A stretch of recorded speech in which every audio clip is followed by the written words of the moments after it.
Are we set? Are we set? Thank you very much for coming, good people from the press. I've called this press briefing after the very violent attack and assassination attempt by government through the Kenya Police Service today in Wetima, Othaya, where we had gone for a church service. And I want to correct that media stations earlier reported that attack by unknown people. It is not unknown. This attack was by the police, and we'll give you the details. Let me give the background to these vicious attacks and assassination attempts to take my life by President William Ruto and his rogue administration. After successfully hounding me out of office through bribery of members of parliament and members of the Senate, the president and his administration has attempted to assassinate me several instances. In November 2024, gangs from the Mungiki sect under police escort attacked me in Lemuru viciously and almost killed me. I was saved by the people from the area. Images of those who attacked me have been all over. Since then, nobody has ever been arrested. On December 2024 in Shamata, where I had gone for a Thanksgiving ceremony for the local MCA in Nyandarua, an inspector of police hurled tear gas canister at me to create mayhem and to give room to goons to attack us. Again, members of the public protected us. I reported this incident to the Inspector General of Police, Douglas Kaja, who is my neighbor here. Nothing has ever happened. In April 2025, I got information that William Ruto had instructed the DIG, his tribesman, Mr. Langat, to make sure there is no police presence in Mweki Church, where goons had been organized by Governor Sakaja to come and attack me and kill me within the church. Again, members of the public and my security protected me, and the goons did not achieve what they had come to do. Earlier in February, goons at a police escort attacked Pastor Dorcas, my spouse, in Kabuji grounds when she was preaching, where there was a crusade. Again, today, nothing has ever been done. In July, when I was in the United States, my team of Senators Joe Nyuto and John Medho of Nyandarua, Victor Monyaka, the former member of parliament for Machakos Town, were attacked by police with live bullets. This matter was reported to IPOA. Again, no action has ever been taken. On my arrival from the United States, members of parliament in Nairobi were facilitated by Kipchumba Murkomen, the CS for Interior, had staged a very daring attack on me under police supervision. Police were supervising the attack in a helicopter from the air. And I was not allowed to address people, and I was viciously attacked. Again, no action has ever been taken. In Narok Town, during the by-elections already for campaign, police officers, under the command of Betty Maina, the women rep for Muranga, and her two bodyguards, whose details I'll give later, attacked me viciously with the live ammunition and tear gas. We reported this matter. Again, nothing has ever been done. Just after the by-elections, I went for a Thanksgiving ceremony in Kariobangi PCA Church. Again, goons descended on us under police escort. And when they were overwhelmed by members of the public and my security, the police assisted them. Police lobbied tear gas canisters inside the church to enable the guns come inside the church. They were repulsed by members of the public, and we escaped without being injured. Women and children were hurt inside that church. Immediately thereafter, William Ruto declared that goons will never be allowed to attack anybody or to go to church, and instructed IG Kaja to make sure that will never happen. It was just mere talk and camouflage, because he's the one behind these attacks, and these attacks have gone on unchecked.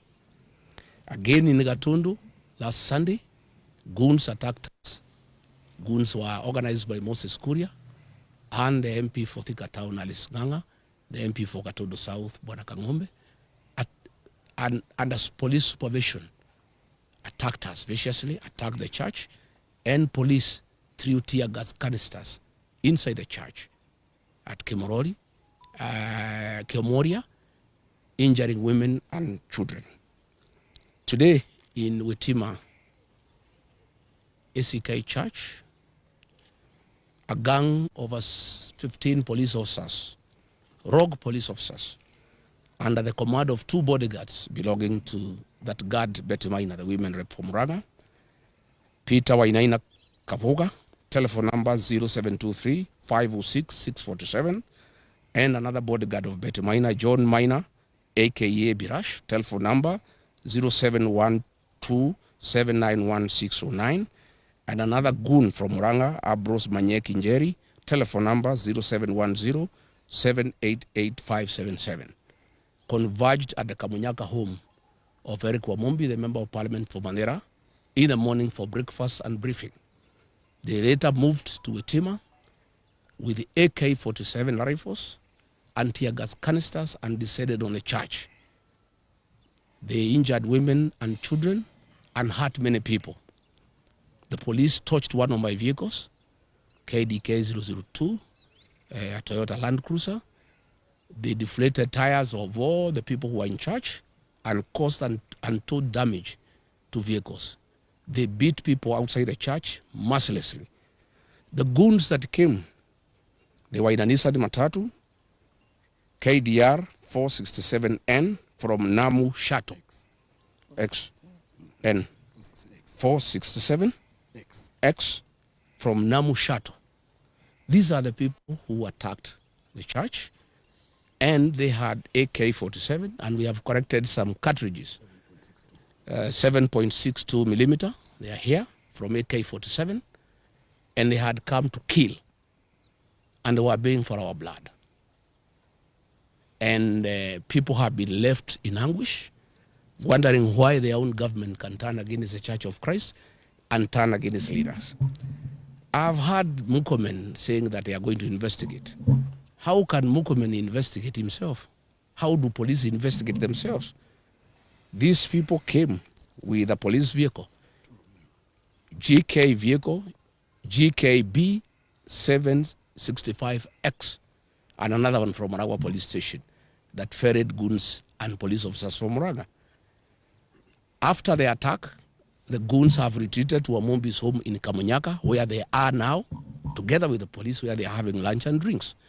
So Murkomen cannot tell the people of Kenya that they are going to investigate anything. The police cannot investigate themselves. These police officers are known. These officers attached to Betty Maina are the ones that attacked us in Kagio. They attacked us in Narok. They attacked Senator Nyoto in Muranga, and they have attacked us today. The vehicles number are here, Kipchumba Murkomen. These police officers' images are circulating on social media. So what are you telling us? You have asked the IG to investigate. You cannot investigate yourself. This is a government attack, well known to Kipchumba Murkomen. Stop pretending that you are shocked that a church can be attacked. That is pretension. I want to thank the church members of Witima ACK Church for going down on their knees and praying that we are not killed. And God heard their prayers. Although bullets were raining like heavy rain, none of us was injured. Women, of course, and children have fainted because of tear gas. But we want to thank the church. And I want to tell our people to continue praying. God is in control.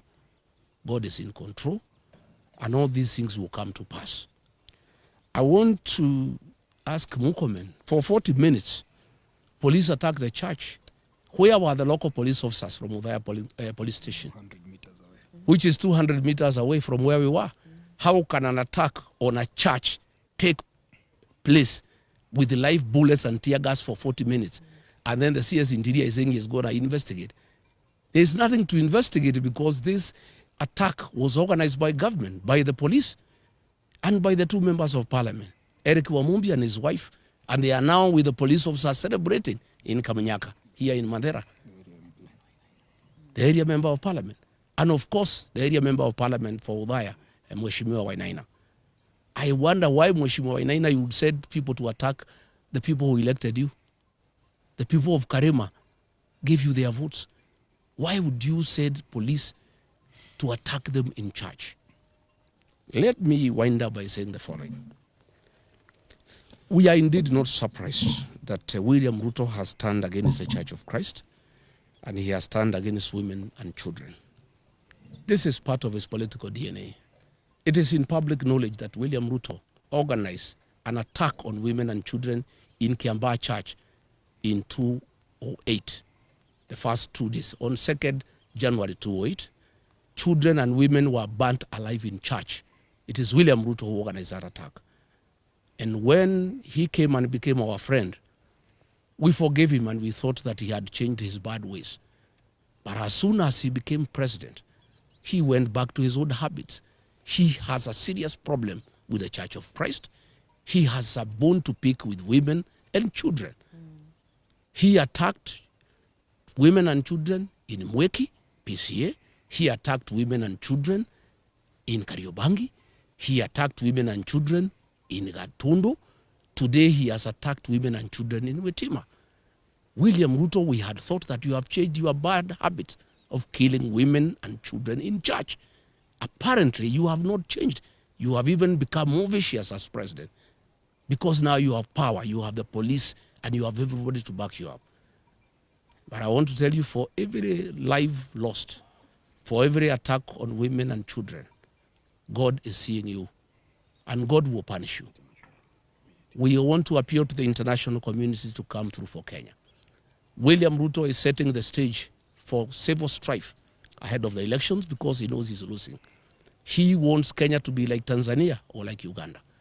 I want to tell William Ruto, Kenya cannot be Uganda and it cannot be Tanzania. We want to call on the international community who are our friends to come through for Kenya. This impunity by William Ruto, setting the stage for civil war ahead of the elections, must be checked because the people will not take it. And what has happened today has set the temperatures extremely high. The people are agitated. And I want to tell William Ruto, my former boss and friend, I understand your frustration that you have lost the mountain and you are trying to do everything to regain it. But this is not the way. Attacking churches, attacking women and children, trying to kill leaders, you are simply making the situation very difficult. The people of this region whom you have declared war on are hating you much more than they hated you yesterday. There is no way you can force the people of this area to support you.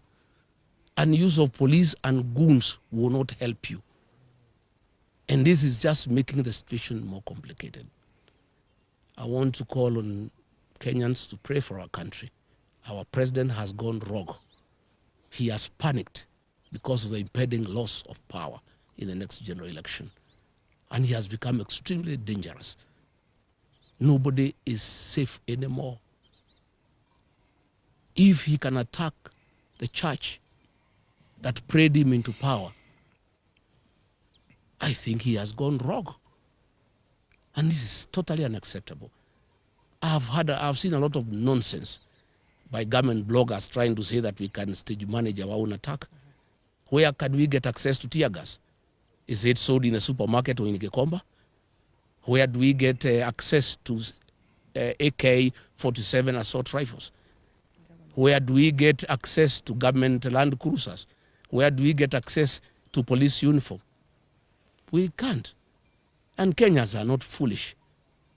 I know that is the narrative they have been trying to do to bring so that they can arrest my supporters and my security and try to blame them. But today's happening is recorded. The vehicles are there. The policemen are there. The ones in uniform, the ones in civilian. It's all recorded, the tear gas canisters, the cartridges. Please, Kipchumba Murkomen, don't play around with the minds of Kenyans. Just make a decision. If you want to make this country ungovernable, well and good.